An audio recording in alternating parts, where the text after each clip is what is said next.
Hi guys, welcome to our second video in chapter 6. This video is all about classification of elements.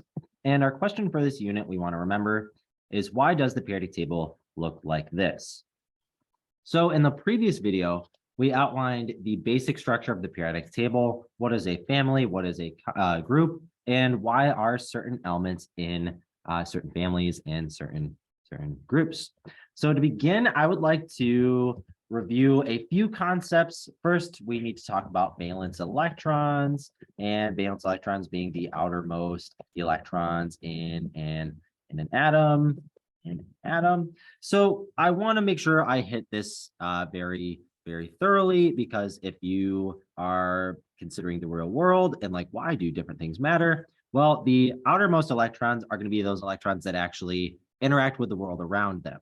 So if I make a quick annotation, I've got 1, 2, 3, 4, 5, 6, 7, and 8 valence electrons in these elements in said columns. I'm actually going to move the 8 down here under helium, right? Remember, helium is our exception. So we can predict the number of valence electrons using the period, right? So predictable using period. And the idea being very clearly illustrated to the left here, valence electrons, I'm going to be E minus, right? Valence electrons increase across the periodic table, right? So hopefully that's not too mind breaking, right? When we go from first to second column, we're adding on a valence electron. And I think that's pretty useful if we compare the electron configuration for the elements in, let's look at the elements in group number, I'm sorry, period number 2, right? So let's look at those. So if we begin our electron configuration, we're going to start with helium, and then we'll go for lithium. This would be 2s1, right? This would be lithium. If we go to the next element in that period, we're still going to have helium. And now we're going to be at beryllium, which is going to be our second row, s orbital, and we'll fit 2 electrons into our beryllium. And then if we go across, of course, to our boron, we'll have our helium. We'll still have our 2s, which will have 2 electrons, and then we'll be on to our 2p, which will get 1 electron, right? This would be beryllium, by the way. This would be boron. And let's do 2 more. Let's do carbon, which would be He, 2s2, 2p2. Carbon, and we'll do our nitrogen, which I'm sorry, not N in brackets, right? We need our He in brackets, and then we'll do 2s2, 2p3, and that is nitrogen.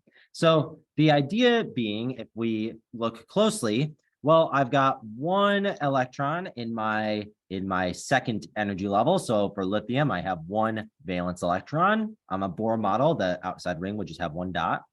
When I go to beryllium, I've added a second valence electron, so beryllium has 2. And then when I go up to boron, now I've got my p sublevel, so I still have my 2 electrons in my s orbital and 1 in my p orbital, but these are all considered valence electrons. So here we have 3 valence electrons. So we'll do valence electrons, 1, 2, and then we have 3 down here. And you can see the exponents in our electron configuration show us 3 valence electrons. Now, moving on, we have our 2s2 and our 2p2 for our carbon, which shows us that we have 4 valence electrons in carbon, which of course matches up with our period. And then our nitrogen, we have 2 in our s orbital and 3 in our p orbital for a total of 5, which again matches with what we predicted from the period. Okay, so this is across a period. Good stuff, good stuff. Let's also talk about how we can relate these elements down a column or in a group. I could have also termed this in a family. And I'm going to focus on the first column. So let's do these guys. We'll do our alkali metals plus hydrogen. I'll include hydrogen for this one. So we'll make a note in our notebooks here. We can write down, valence electrons, say VE, can also be predicted from groups. And the idea being that elements in the same group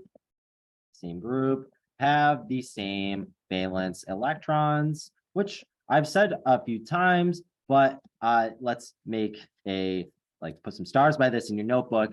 This is why elements in the same family have similar or shared characteristics. So it is the fact that they have the same valence electrons that ultimately is going to give them the same chemistry. And we'll see this in class. So let's look at, let's start with hydrogen. We'll draw the electron configuration for hydrogen, lithium, sodium, potassium, and maybe rubidium.